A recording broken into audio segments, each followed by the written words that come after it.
मधु एक 23 साल की लड़की दिल्ली में एक रिसेप्शनिस्ट थी। हालांकि वह ग्वालियर की रहने वाली थी, लेकिन पिछले 15 सालों से अपनी मां के साथ दिल्ली में ही रह रही थी। उसके पापा ग्वालियर में रहते थे, लेकिन बार बार बुलाने के बावजूद कभी मिलने नहीं आए। मधु की मां अक्सर ग्वालियर जाती थी, लेकिन किसी न किसी बहाने से मधु को वहां जाने से रोकती थी। एक दिन जब मधु की मां और बहन ग्वालियर में थीं, तो उसने होटल से छुट्टी लेकर अचानक वहां जाने का फैसला किया। वह सबको सरप्राइज देना चाहती थी, लेकिन जैसे ही वह घर पहुंची, उसकी मां उसे देखकर सन्न रह गई। ऐसा लग रहा था जैसे कोई बड़ा अनर्थ हो गया हो। उनकी घबराहट देखकर मधु को अजीब लगा। उसकी मां ने उसे तुरंत वापस दिल्ली लौटने के लिए विनती की, लेकिन मधु ने साफ कहा कि वह अपने पापा से मिले बिना कहीं नहीं जाएगी। रात हो चुकी थी और उसके पापा अब तक घर नहीं आए थे। उनका फोन भी बंद था। मधु की मां बार बार उसे जाने के लिए कह रही थी, जिससे मधु का दिल टूट गया। उसे लगा कि शायद उसके पापा उससे मिलना ही नहीं चाहते। मधु घर से निकलने ही वाली थी कि अचानक उसे चक्कर आने लगे और वह दरवाजे पर ही बेहोश हो गई। बेहोशी में उसने एक अजीब सपना देखा। उसके पापा ग्वालियर किले की भूल भुलैया में भटक रहे थे और उन्हें एक लड़की दिखी जो बिल्कुल मधु जैसी थी। लेकिन जैसे ही वे उसके पास पहुंचे, वह एक डरावनी औरत में बदल गई, जिसका आधा सिर नहीं था। उस भयानक दृश्य से घबराकर उसके पापा किले की ऊंची दीवार से नीचे गिर गए। मधु चीख पड़ी और उसकी नींद खुल गई। सुबह हो चुकी थी और घर में भीड़ लगी थी। उसकी मां ने बताया कि उसके पापा ने ग्वालियर किले की छत से कूदकर अपनी जान दे दी थी। इस खबर से मधु का दिल टूट गया। जब सब लोग चले गए तो उसने अपनी मां को अपने सपने के बारे में बताया। उसकी मां ने जो खुलासा किया, उससे मधु की रूह कांप गई। 15 साल पहले जब मधु छोटी थी, उसके माता पिता उसे ग्वालियर किले में घुमाने ले गए थे। वहां भीड़ के बीच वह उनसे बिछड़ गई और किले के एक गुप्त तहखाने में जा पहुंची। यह जगह बहुत कम लोग जानते थे और रात को इसे बंद कर दिया जाता था, क्योंकि वहां राजा रानियों की आत्माएं भटकती थी। डरी सहमी मधु को वहां एक अजीब सी धुन सुनाई दी। वह धुन के पीछे गई तो उसे एक परछाई दिखी। उसने आवाज लगाई, लेकिन परछाई हवा में गायब हो गई। तभी उसे महसूस हुआ कि कोई उसके पीछे खड़ा है। मधु ने मुड़कर देखा तो सफेद लहंगे में एक डरावनी औरत खड़ी थी। उसका आधा चेहरा गायब था और हाथ पैरों पर कीड़े रेंग रहे थे। यह देखकर मधु डर के मारे एक कमरे में भाग गई और दरवाजा बंद कर लिया। लेकिन तभी उसे महसूस हुआ कि दीवार पर कुछ लिखा जा रहा है। उसने देखा कि वही भूतिया औरत दीवार पर मंत्र लिख रही थी और उसके हाथ में सफेद पाउडर था। औरत ने अचानक मधु की ओर देखा और तेजी से उसकी ओर बढ़ी। उसने मधु के माथे पर वह सफेद पाउडर लगाया, जिससे मधु बेहोश हो गई। अगली सुबह मधु का बेहोश शरीर किले के उसी हिस्से में मिला जहां से उसके पापा ने कूदकर जान दी थी। इसके बाद मधु कोमा में चली गई। डॉक्टर समझ नहीं पा रहे थे कि उसे क्या हुआ है। तब उसकी मां एक तांत्रिक के पास गई। तांत्रिक ने बताया कि मधु को किले की एक दासी का श्राप लगा है, जो बदला लेने के लिए भटक रही है।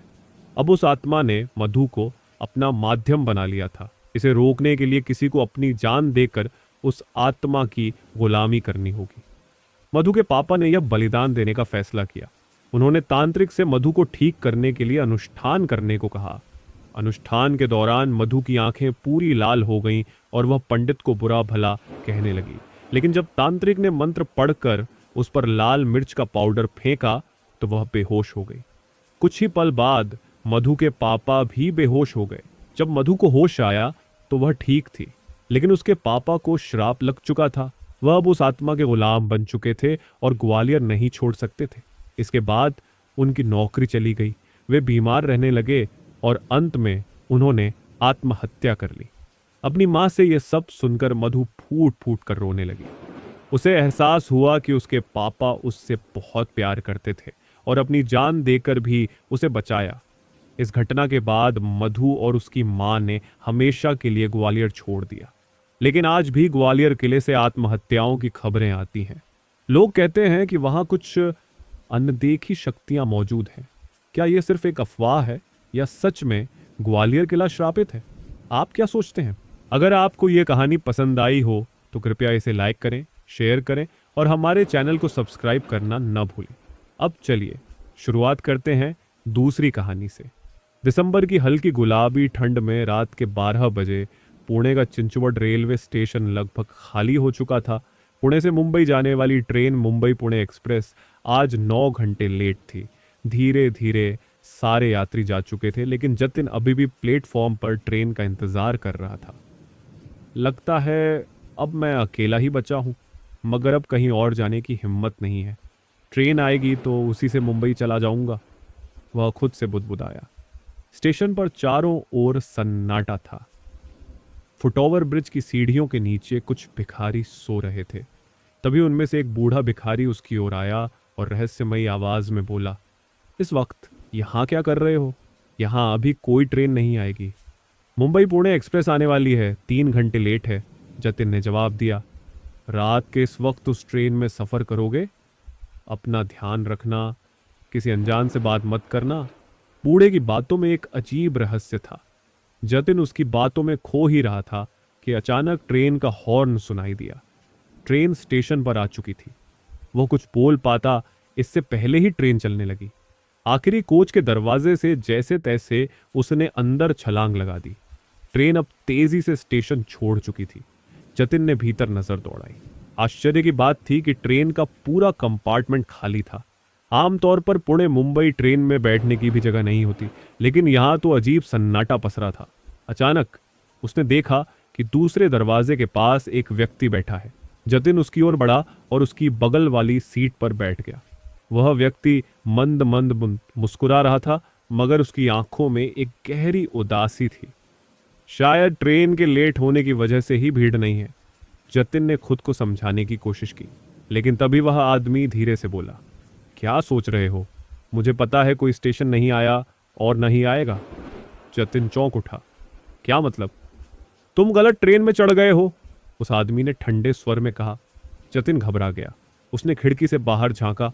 बाहर सिर्फ घना अंधेरा था। वह भागकर अगले डिब्बे में जाना चाहता था, लेकिन रास्ता बंद था।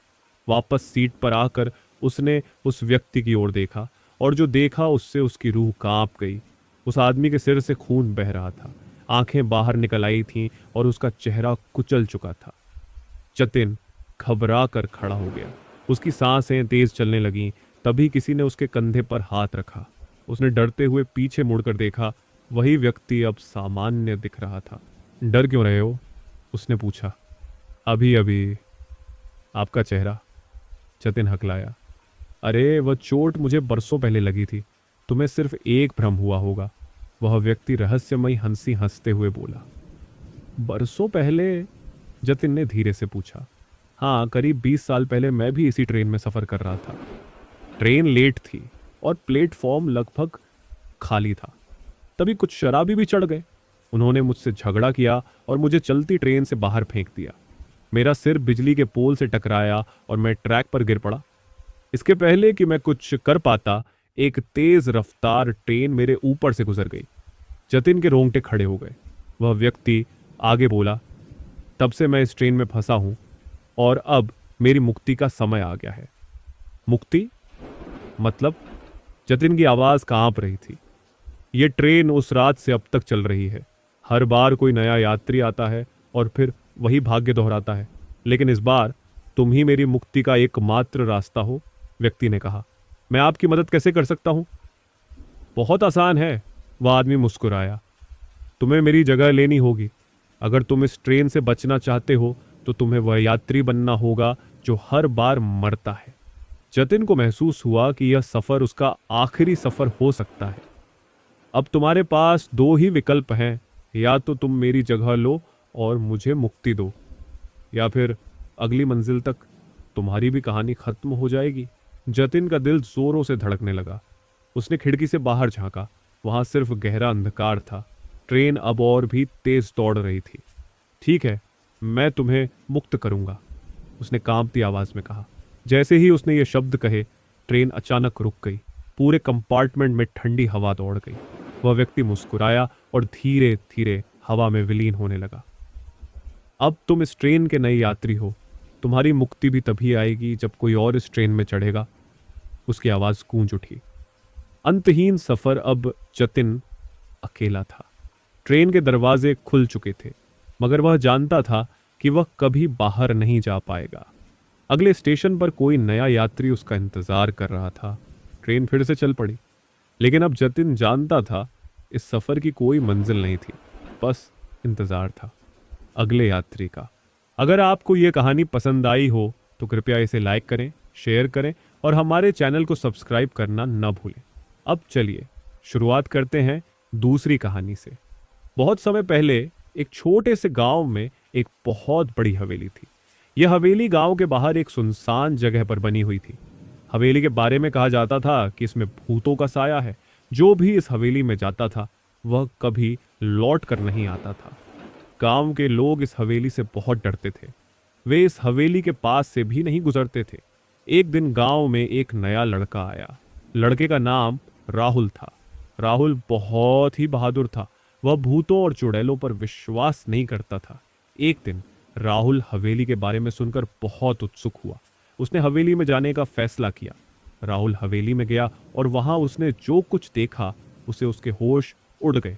राहुल ने हवेली में एक भूतनी को देखा। भूतनी बहुत ही डरावनी थी। उसके लंबे लंबे बाल थे और उसकी आंखें लाल थीं। भूतनी ने राहुल को डराने की कोशिश की, लेकिन राहुल डरा नहीं। राहुल ने भूतनी से बात करने की कोशिश की। भूतनी ने राहुल को बताया कि वह इस हवेली में बहुत समय से फंसी हुई है। वह इस हवेली से मुक्ति पाना चाहती है। राहुल ने भूतनी की मदद करने का फैसला किया। राहुल ने भूतनी से कहा कि वह उसे इस हवेली से मुक्त कर देगा।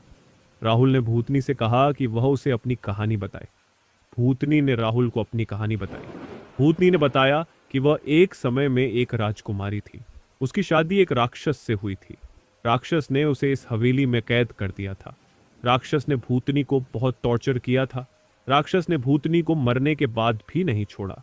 राक्षस ने भूतनी की आत्मा को इस हवेली में कैद कर दिया था। राहुल ने भूतनी की कहानी सुनकर बहुत दुख हुआ। उसने भूतनी से कहा कि वह उसे इस हवेली से मुक्त कर देगा। राहुल ने भूतनी से कहा कि वह उसे बताए कि उसे इस हवेली से कैसे मुक्त किया जा सकता है। भूतनी ने राहुल को बताया कि उसे इस हवेली से मुक्त करने के लिए एक विशेष पूजा करनी होगी। राहुल ने भूतनी के बताए अनुसार पूजा की। पूजा के बाद भूतनी हवेली से मुक्त हो गई। भूतनी ने राहुल को धन्यवाद दिया और वह हमेशा के लिए गायब हो गई। राहुल भी हवेली से बाहर आ गया। राहुल ने गांव के लोगों को हवेली के बारे में बताया। गांव के लोगों ने राहुल की बात पर विश्वास नहीं किया। उन्होंने कहा कि राहुल झूठ बोल रहा है, लेकिन राहुल ने गांव के लोगों को हवेली में ले जाकर सब कुछ दिखाया। गांव के लोग हवेली में भूतों का साया देखकर डर गए। उन्होंने राहुल से माफी मांगी और वे भी राहुल के साथ मिलकर भूतनी की आत्मा की शांति के लिए प्रार्थना करने लगे। इस घटना के बाद गांव के लोगों का डर दूर हो गया। वे अब हवेली के पास से भी गुजरने लगे। कुछ समय बाद राहुल भी गांव छोड़कर चला गया, लेकिन राहुल की कहानी आज भी गांव के लोगों को याद है। ये कहानी हमें सिखाती है कि हमें भूतों और चुड़ैलों से नहीं डरना चाहिए। अगर हम सच्चे मन से किसी की मदद करते हैं तो भगवान भी हमारी मदद करते हैं।